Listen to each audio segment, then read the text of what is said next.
नमस्कार दोस्तों, मेरा नाम है वृंद पाठक। स्वागत है आपका हमारे YouTube चैनल वृंद पाठक सर की पाठशाला।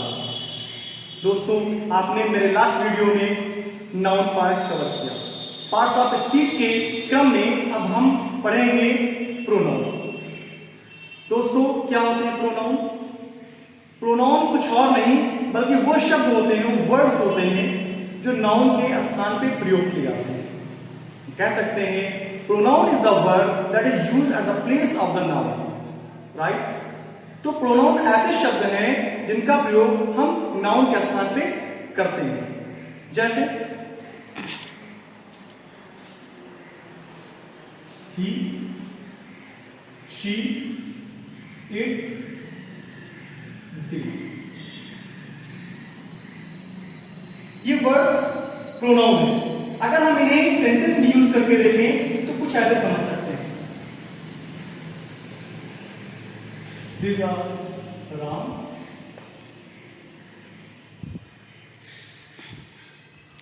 you are a good boy,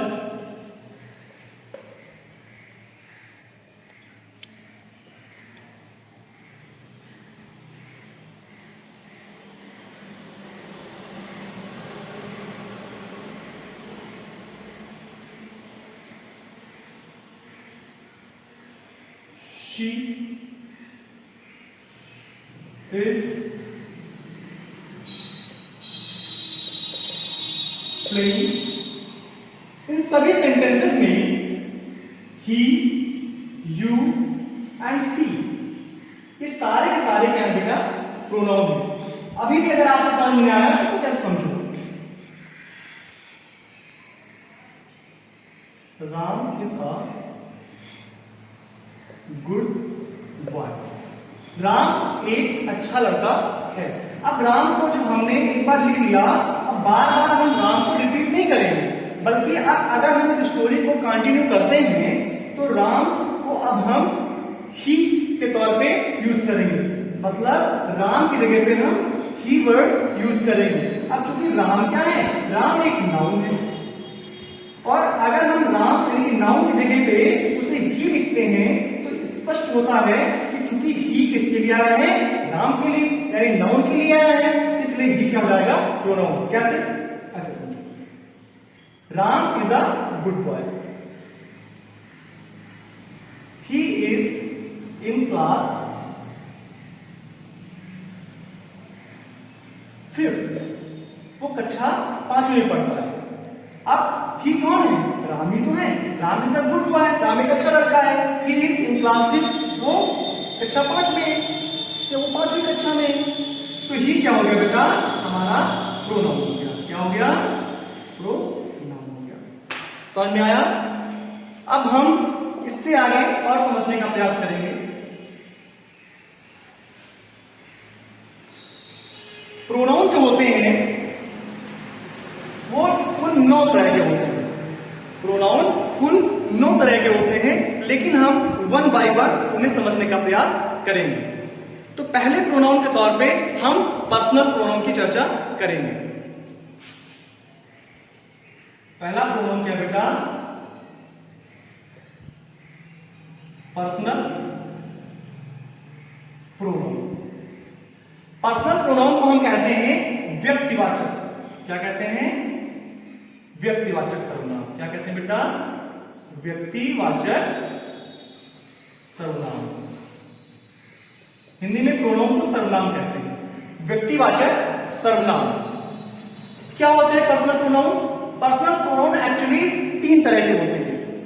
personal pronoun 3 तरह के होते हैं। First person,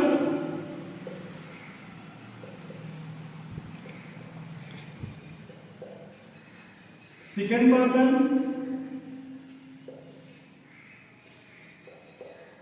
and third person. आपके मन में एक प्रश्न आ रहा होगा कि सर पर्सनल प्रोनाउन का प्रयोग हम करते किसके लिए? तो मैं बता दूं, पर्सनल प्रोनाउन का प्रयोग हम किसी व्यक्ति या वस्तु के लिए करते हैं। ओके, तो फर्स्ट पर्सन में हमारे जो प्रोनाउन आते हैं वो है आई और वी। सेकेंड पर्सन में जो प्रोनाउन आता है वो है यू। और थर्ड पर्सन में जो प्रोनाउन आता है वो बेटा he, she, it and they और are third person pronoun. First person में आई और वी को इंक्लूड किया जाता है, सेकेंड पर्सन में यू को इंक्लूड किया जाता है एंड थर्ड पर्सन में ही, शी, इट और दे को इंक्लूड किया जाता है। तो आपको यहां पर याद रखना है, आपको कंफ्यूज बिल्कुल नहीं होना है कि फर्स्ट पर्सन प्रोनाउन में आई और वी है, सेकेंड पर्सन प्रोनाउन में यू को इंक्लूड किया जाता है एंड ही, शी, इट और दे थर्ड पर्सन प्रोनाउन होते हैं। आपके मन में एक प्रश्न उठ रहा होगा, सर सेंटेंस में फर्स्ट पर्सन को हम किस जगह पे यूज करेंगे, सेकेंड पर्सन को हम किसके लिए यूज करते हैं और थर्ड पर्सन को हम किसके लिए यूज करते हैं? तो मैं आपको बताना चाहूंगा कि फर्स्ट पर्सन का प्रयोग हमेशा हम बोलने वाले के लिए करते हैं। फर्स्ट पर्सन का प्रयोग हमेशा हम बोलने वाले के लिए करते हैं। सेकेंड पर्सन का प्रयोग हम हमेशा लिसनर्स यानी कि सुनने वाले के लिए करते हैं, जबकि थर्ड पर्सन उस व्यक्ति के लिए प्रयोग किया जाता है जिसके बारे में बात हो रही है। नहीं समझ में आया? फिर से सुनो। फर्स्ट पर्सन का प्रयोग हम स्पीकर के लिए करते हैं, अर्थात उसके लिए करते हैं जो बोल रहा है, अर्थात बोलने वाले के लिए। सेकेंड पर्सन प्रोनाउन का प्रयोग हम लिसनर के लिए करते हैं, यानी कि सुनने वाले के लिए करते हैं, जबकि थर्ड पर्सन प्रोनाउन का प्रयोग हम उस व्यक्ति या वस्तु के लिए करते हैं जिसके बारे में बात की जा रही है। राइट? चलिए सेंटेंस में समझते हैं।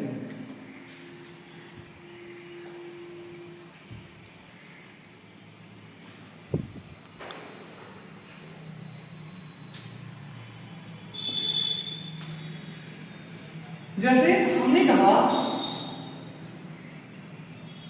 I am Ram, I am Ram. अब आई कौन? मैं, और मैं ही तो बोल रहा हूं।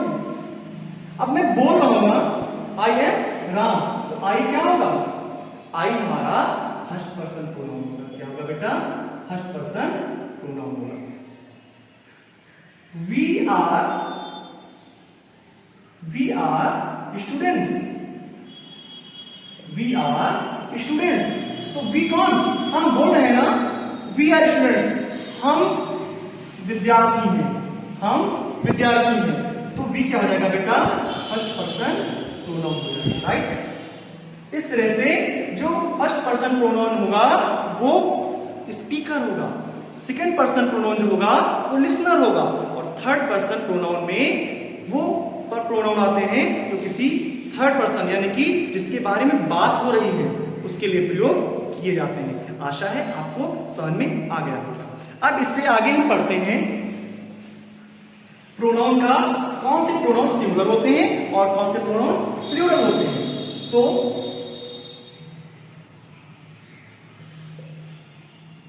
हम समझने का प्रयास करेंगे टेबल के माध्यम से।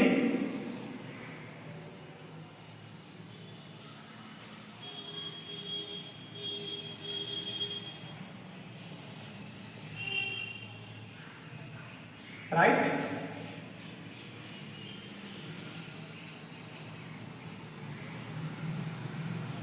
ओके, तो अब हम अगर देखें इसके अलावा हम जेंडर कर लेते हैं बेटा। यहां पे हम नंबर कर लेते हैं, ऐसे समझते हैं, और यहां पे हम जेंडर कर लेते हैं। एक साथ दो बातें समझ आती हैं। जैसे हमने लिखा ही, हमने लिखा ही, बेटा ही का जो है नंबर सिंगुलर होता है, यानी ही प्रोनाउन का प्रयोग हमेशा हम सिंगुलर सब्जेक्ट के लिए करते हैं, सिंगुलर सब्जेक्ट के लिए करते हैं। और ही हमेशा मैस्कुलाइन जेंडर के लिए यानी कि पुरुष के लिए प्रयोग किया जाएगा। किसके लिए? पुरुष के लिए प्रयोग किया जाएगा।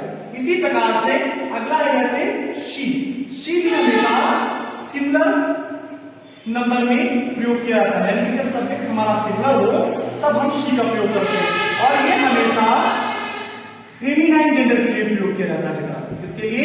फेमिनाइन जेंडर, यानी कि किसी फीमेल के लिए, किसी महिला के लिए इसका हम प्रयोग करते हैं। तो ही हमेशा मैस्कुलाइन जेंडर के लिए प्रयोग होता है और एक वचन करता है, यानी कि सिंगुलर नंबर्स में प्रयोग होता है, सिंगुलर सब्जेक्ट के तौर पर यूज होता है। जबकि शी जो होता है वो किसी फेमिनाइन जेंडर के लिए, किसी महिला के लिए प्रयोग किया जाता है और ये भी कैसा सब्जेक्ट होता है हमारा, सिंगुलर नंबर होता है। इसी प्रकार से आता है इट। इट भी बेटा सिंगुलर नंबर में प्रयोग किया जाता है। इट भी कैसे प्रयोग करता है, सिंगुलर नंबर में। ओके, और इसी तरह से हमारा आता है, और इसके जेंडर के तौर पे हम अगर बात करें तो ये न्यूटर जेंडर होता है। क्या होता है बेटा, न्यूटर जेंडर होता है।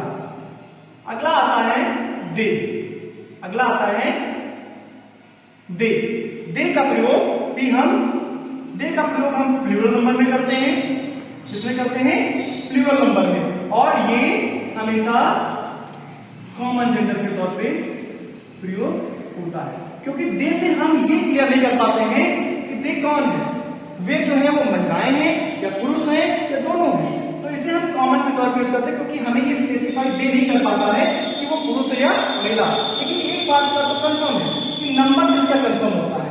अगर दे हमने प्रयोग किया तो तय है कि एक से अधिक लोग हैं, यानी कि इसका नंबर प्लूरल होता है, जबकि इसका जेंडर क्या होता है, कॉमन जेंडर होता है। आशा है आप सबको समझ आ रहा होगा। अगर आपको कुछ भी अनक्लियर हो तो आप हमारे कमेंट बॉक्स में जा करके कमेंट में पूछ सकते हैं। मैं आपको नेक्स्ट वीडियो में सारे डाउट्स क्लियर करके नेक्स्ट वीडियो दे दूंगा।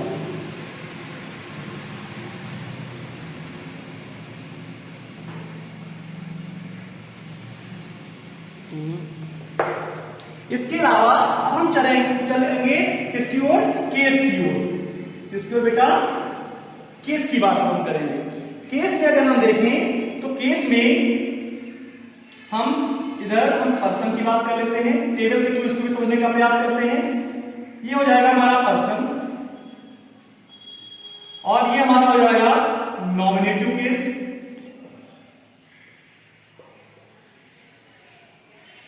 फिर हो जाएगा हमारा ऑब्जेक्टिव केस, और फिर हो जाएगा हमारा पजेसिव केस।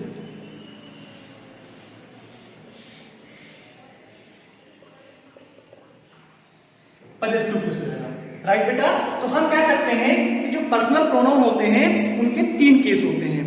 नॉमिनेटिव केस, जिसको हम सब्जेक्टिव केस भी कहते हैं, objective case and possessive case. क्या होते हैं नॉमिनेटिव केस, समझते हैं।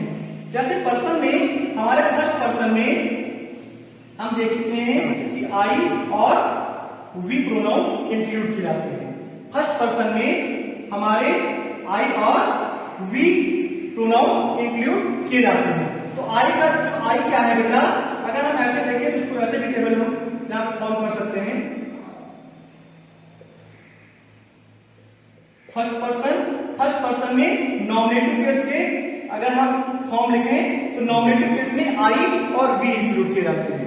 इसके अलावा आई का जो ऑब्जेक्टिव केस होता है वो मी होता है, और इसका जो पजेसिव केस होता है वो माई और माइन होता है, राइट। इसी प्रकार वी का जो ऑब्जेक्टिव केस होता है वो अस होता है, और इसका जो पजेसिव केस होता है आवर और आवर्स होते हैं, राइट।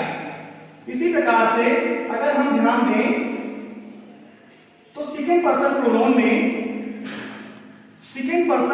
में हम यू को इंक्लूड करते हैं।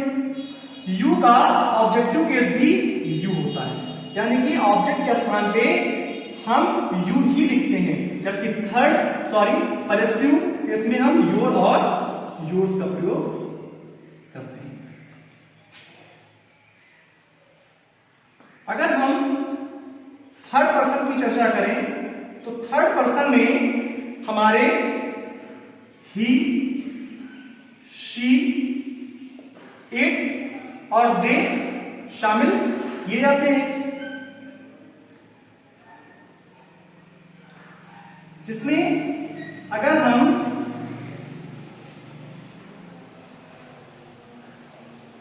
इन्हें अलग अलग ऑब्जेक्टिव और पजेसिव केस के तौर पे देखें तो ही का जो ऑब्जेक्टिव केस होता है बेटा वो हिम होता है। क्या होता है, हिम होता है।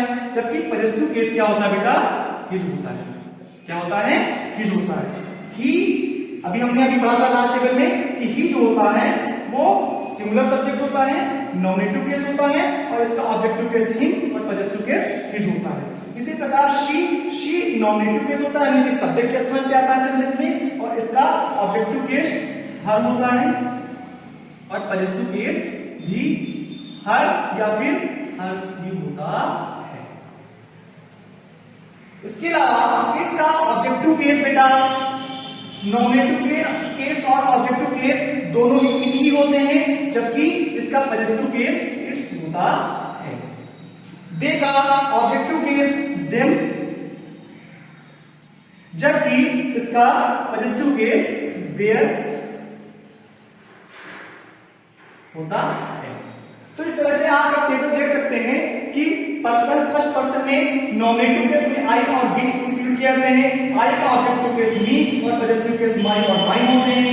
वी का ऑब्जेक्टिव केस अस और पजेसिव केस आवर और आवर्स होते हैं। यू का नॉमिनेटिव और ऑब्जेक्टिव केस दोनों ही यू होते हैं, जबकि पजेसिव केस योर और योर्स होते हैं। इसी प्रकार थर्ड पर्सन में अगर हम देखें तो ही, शी, इट और दे इंक्लूड किए जाते हैं। ही नॉमिनेटिव केस है, इसका ऑब्जेक्टिव केस हिम और पजेसिव केस हिज होता है। नॉमिनेटिव केस में शी जो कि फेमिनिन जेंडर होता है और इसका ऑब्जेक्टिव केस हर और पजेसिव केस भी हर और हर्स होता है। इसी प्रकार से नॉमिनेटिव केस में थर्ड पर्सन में इट को इंक्लूड किया जाता है, ऑब्जेक्टिव केस भी इट का इट ही होता है और पजेसिव केस इट्स होता है। दे का ऑब्जेक्टिव केस देम और पजेसिव केस देयर या देयर्स होता है। इस प्रकार से आपने फर्स्ट पर्सन, सेकंड पर्सन और थर्ड पर्सन के पर्सनल प्रोनाउन को समझा। केस को हिंदी में हम कारक कहते हैं। आप अगर हिंदी में समझना चाहो तो भी समझ सकते हो। हमने आपको बताया कि नॉमिनेटिव केस के प्रोनाउन का प्रयोग हमेशा हम सब्जेक्ट के तौर पर सेंटेंस में करते हैं, ऑब्जेक्टिव केस का प्रयोग हम ऑब्जेक्ट के तौर पर करते हैं, जबकि पजेसिव केस के प्रोनाउन का प्रयोग हम हमेशा अधिकार दिखाने के लिए या पोजीशन को शो करने के लिए करते हैं। आशा है आपको पर्सनल प्रोनाउन बहुत अच्छे से समझ में आया होगा। आपको अगर कोई भी डाउट है तो आप कमेंट बॉक्स में जाकर के मुझसे पूछ सकते हैं। मैं नेक्स्ट वीडियो में आपके सारे डाउट्स क्लियर करूंगा। आप मेरे वीडियो को लगातार देखते रहें ताकि आप लगातार अंग्रेजी ग्रामर और इसके अलावा मैं दूसरे सब्जेक्ट भी आपको लेकर के आने वाला हूँ वीडियोस में अपने, और मैथ, साइंस, एसएसटी, मैं सारे सब्जेक्ट केमिस्ट्री, फिजिक्स, साइंस सब कुछ मैं पढ़ाने वाला हूँ आपको। आप अच्छे से सारी जानकारी ले सके। मैं 6 to 12 तक सब कुछ एकेडमिक आपको पढ़ाऊंगा। अगर आप चाहते हैं कि आप अच्छे से बड़ी सरलता से बिना माथा पच्ची किए हुए अच्छे से सारे सब्जेक्ट सीख सकें तो आप मेरे चैनल को सब्सक्राइब कर लीजिए और बेल आइकन को जरूर दबाइए। लाइक कमेंट करना बिल्कुल मत भूलें। कमेंट अगर आप नहीं करेंगे तो मैं समझ नहीं पाऊंगा कि आपके डाउट्स क्या हैं, इसलिए कमेंट जरूर करिए और लगातार सरलता से आप सभी सब्जेक्ट सीखते रहिए। मेरे चैनल को देखने के लिए बहुत बहुत धन्यवाद।